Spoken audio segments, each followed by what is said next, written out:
What's going on, fight heads? This is the Encyclopedia George Kennebrew here for MMA Mayhem TV, and I am here with a very special guest, Tanner Saraceno. You might have seen this guy on a little show called WWE Tough Enough. But before we get to that, just want to let you know that this interview has been brought to you by Boost 365.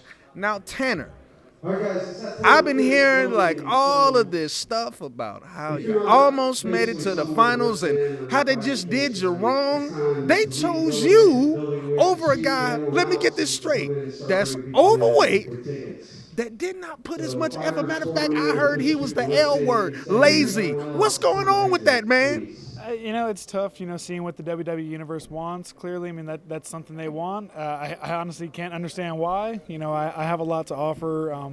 My athleticism is unmatched, with what I was up against and stuff. So I think I just need to tweak a few things, come back a little bit stronger, and maybe I'll get in there.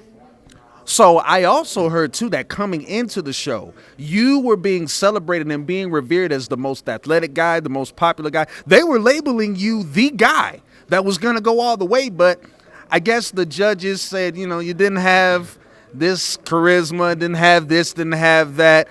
Do you think they made a big mistake? I think so. Obviously I'm going to say they made a mistake. I do feel like that's something I can definitely do. Just learning to change my face a little bit, and acting class will do that. So, that's part of that business that I'm just not used to, from my MMA background and my physicality. That's obviously where I shine. So, I didn't need too much help there. Obviously, my extra help needed to be with, my crowd interaction and my facial expressions and stuff, with something that's easily fixed with just a little bit of coaching. So I'm not too worried about it. That's definitely something easy fix, and then back at the top.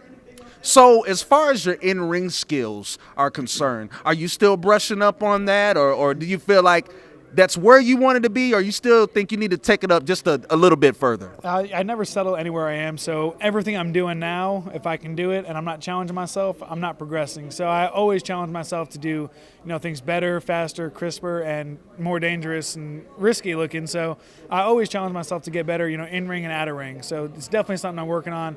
Always have ideas going through my head of what I want to try and stuff, so always progressing for something new.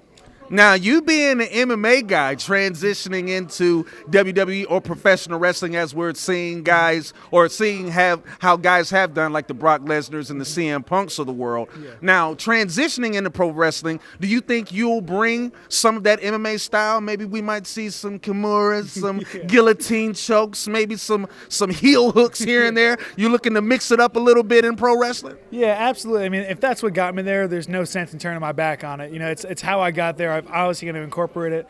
I actually started incorporating it after the footage that was shown for what we did for our finishers.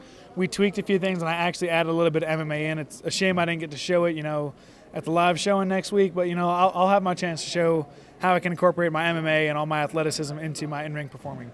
Very good. Last thing, now you're here at Fight Lab. You're in your element tonight. Fight Lab 49, absolutely. Coyote Joe's. We got a boatload of fights. Tell me just off top, what are two most important fights that you're looking forward to? Raymond Wood's really the only fight I'm looking forward to right now. I know there's a lot of high talent here, but he's my teammate. He's helped me get ready for fights, and I've helped him. So I'm really excited to see how he's progressed. The 9 weeks I've been gone, and ready to see him to get in there and just continue his streak of messing things up, to say it politely.